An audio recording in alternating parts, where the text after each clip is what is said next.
Kory McCrimmon, Amen Teklay, Kayden Moy. The tragic deaths of these three teenage boys have focused politicians' minds on the need for Scotland to do more to tackle youth violence. It's in that spirit that the First Minister has organised a summit to be held this Thursday in Edinburgh. We're told that discussions will hone in on community engagement with young people and ways to prevent them from carrying a weapon.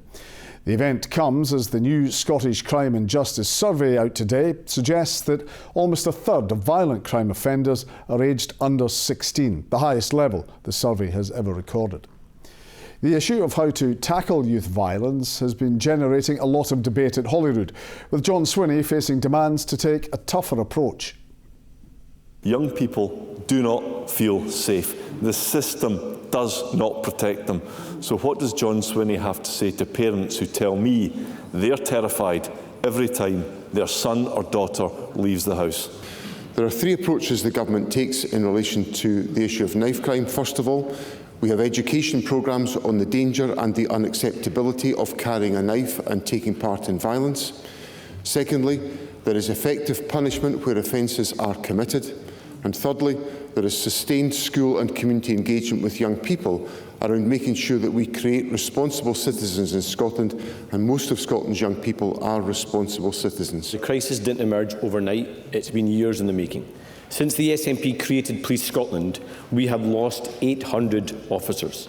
And since 2017, the SNP has cut 730 officers from local divisions and shut countless local police stations. And now we're hearing horrifying reports of children, primary school children, being caught carrying knives. Since 2008-9, which precedes the creation of Police Scotland, there has been a 69% decrease in emergency hospital admissions due to assault with a sharp object. So over time, a long series of time, Scottish society has become safer at the very time that we have undertaken the reform of the police service and the creation of Police Scotland. So are new strategies needed to help reduce youth violence? We got the thoughts of Professor Christine Goodall, the founder of Medics Against Violenc, which aims to help young people stay safe, and the former young offender, Ravie Davie McCallum, who now runs a wrestling school in Glasgow. Davie, the First Minister saying there that Scotland's getting safer, is it? I feel like it's got to a point where the crime rate and things, the kids have stopped fighting in the gangs where it's in public places, but I think it's getting to the stage now where it looks like it could get worse. Right now maybe crimes aren't being reported, but from the area I live in, Govan, I hear a lot of the youths fighting, getting into trouble, committing crimes and things like that that's maybe not being reported, and they're not getting the right punishments and things like that for it. And I feel like if it keeps going the way it's going with funding being cut for youth work in the police services, then it's just only going to get worse, especially with the social media and all that. There's a lot to unpack there, but what's your view of it generally, Christine? Well, I think the statistics that we have currently are for the year prior, so we don't know what's going on in real time at the minute, but the statistics that we do have would not suggest that there's a huge rise in violence, particularly not in serious violence. And Dave, what is it that attracts young boys to this kind of activity? I think the attraction to this kind of activity, I know for myself when I was younger, it was that I didn't have any goals or anything to work towards in life, and then being in a group and a gang, as to say, is the goal. So you are all trying to outdo each other, try to look hard, try to be the leader of the gang, and that's what's the attraction of it, is because you feel like you've got a sense of belonging, whereas other people get their sense of belonging through football, dancing, arts. It doesn't just need to be like sports, but like a lot of other kids have got their outlet through other things, whereas a lot of the attraction is because they're getting to be part of something that maybe they don't get at home. And maybe the other activities you're talking about are of no interest to them, is that? Yeah, that as well. I feel that a lot of people get shoehorned into football and things like that, whereas there's a wide variety of things out there that are interesting for kids and they don't get the chance to see it. And we've been talking there, Christine, about young boys, but girls are a factor in this as well. Yeah, girls are a factor, and I think particularly when it comes to the social media aspect of things, you know, as Davie said, you know, fights are getting organised on social media, and the girls are involved in that as well. And the other aspect of things is, you know, when people do get into fights, they're getting videoed on mobile phones and they're getting shared on social media. And what I've heard from young people in schools is that it's often the girls that do that. So they have a role in kind of, perpetuating the situation. You are going to the summit, your organisation's going, you're going personally. What do you want to see come from this? Well, the summit, a lot of youth organisations are coming to the summit as well, and what I would really like to see is more of a focus on youth work, because we know that works. We know that young people need support, and the support of one trusted adult that they can talk to about things, they can talk through situations maybe that they're concerned about, they can talk about how they're feeling about things, is so important. And I've personally seen the impact of that today. I was in a school where we have a youth worker, and the transformations that those young boys have made to their lives with the support of this youth worker is just amazing. And David, you mentioned it yourself at the very beginning, the importance of youth work. Yeah. Well, I feel like everybody needs a positive role model, not just kids, but I feel like it's very important to kids. One of my reasons growing up that I feel I was getting into trouble was because I didn't have a mum, I didn't have a dad. The only person that I could look up to was my nana, and she didn't really relate to me because she was an older woman. So then I found solace in these older gang members who were doing things, who were kicking about with lots of money and doing this and that, and I seen them as maybe role models, but they obviously weren't. But at the time, being a young boy who's doesn't have a sense of what's right and what's wrong, not that I didn't have a sense, but like, I didn't know where I wanted to be in life. That was then what led me to seeing these people showing off, having fancy cars, doing this thing, and maybe thinking maybe they're doing the things that you should want to do in life instead of. And it's important that these figures of influence are not necessarily people of authority. I think that's really important, so they need to be relatable, and our youth worker that we have in a school, he's been down the path that some of these young people have been down, so they feel that they can trust him, he doesn't judge them, and that was something that came across very strongly for them, that lack of judgment is so important, because everybody else judges them, everybody else has expectations of them, and often the youth worker is the one that doesn't.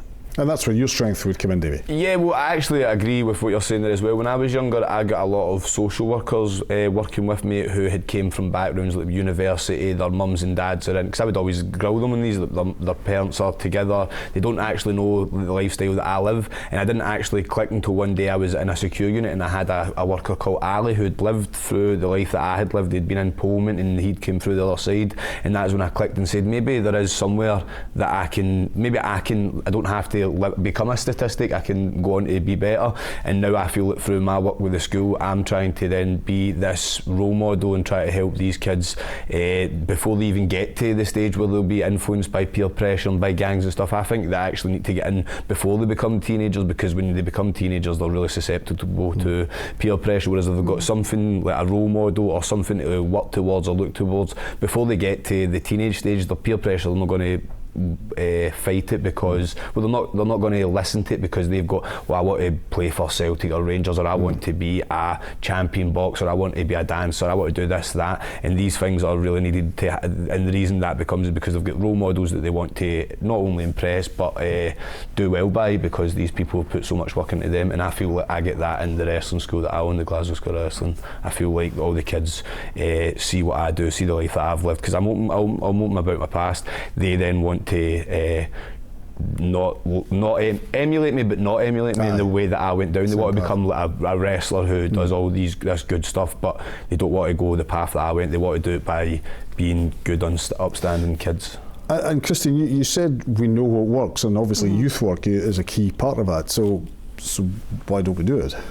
Well, I think we do it. We probably just don't do enough of it. So the things that I think work are education. So getting into schools, talking to young people about the consequences of violence and other things that might happen to them on the street. Youth work is, as I said, so important, but we also need, alongside that, we need good policing, and we need support for parents as well.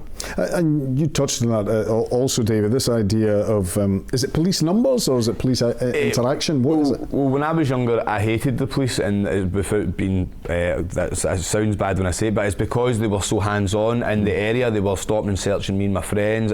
I felt like they were trying to stop us from having fun, but the fun that we were having was being badly behaved, so they were actually doing a good job, because they were making sure that there was deterrence. Like, you used to get minimum 4 years if you get caught carrying a knife, so you didn't want to get be doing something like that because, well, you don't want to be doing anything like that anyway, but in the culture where you're having to protect yourself because you don't know what the other gang members are going to be doing, you were deterred from it because you thought if the police stop me and search me, I'm going to go away for a long time. These different things, where I feel like now they're not allowed to stop and search you. There's not really as many community police officers that are on the beat and walking about the streets and like, making sure, because I remember as well, there was a police officer called James, we called him Smiler Guy, and I always remember even meeting him after I became like well behaved, and we always had a good rapport, even though he was like, so he was like a kind of like a role model, even though it was like at the time I didn't see it like that, but we had a good rapport because he was always round seeing us every day, making sure we kept out of trouble, and he would know the ones that are good behaved, but maybe good boys, but just maybe in the wrong crowd and stuff, and he would always try and point us in the right direction. And is there the court's lighter touch now than... Is that an issue? Do you know, it may be. I think the perception amongst young people is that there is, you know, that they are. But the fact is, if you go down a road where you're carrying a knife and you use the knife and you cause serious injury to somebody, there's always going to be consequences for you. You know, you may not go to prison, but you will lose your liberty. You will have a criminal record that follows you for the rest of your life. So it's not without consequences. And I think that's something that, you know, we very strongly try and get across to young people when we're in school, speaking to them with our medical volunteers. Is there a case, briefly from both of you on this, that you know, you're still a young man, Davie, but you know, social media in particular in recent years has maybe transformed things, and we need to treat young people differently? Is that a reasonable thought? Well, I do think you need to treat it differently from a perspective that kids are a lot more vulnerable now, but I also feel like that some of the old measures did work, so there is stuff that that should be kept in practice. Like I get maybe things like stopping and searching kids as they're out in the street just hanging around, but if it does keep the people safe and it's stopping people from carrying weapons and things, I feel like that would be something good. But obviously because of social media and like, police getting filmed and things like that as well, it really... And very briefly, Christine, would you say the same? I think social media is a really toxic space for young people, and I think they need a chance to get away from it. And, you know, again, from speaking to young people, I know that's what some of them want. They don't want to have it in their head the whole time. Fascinating discussion. Thank you both for joining us in Scotland tonight.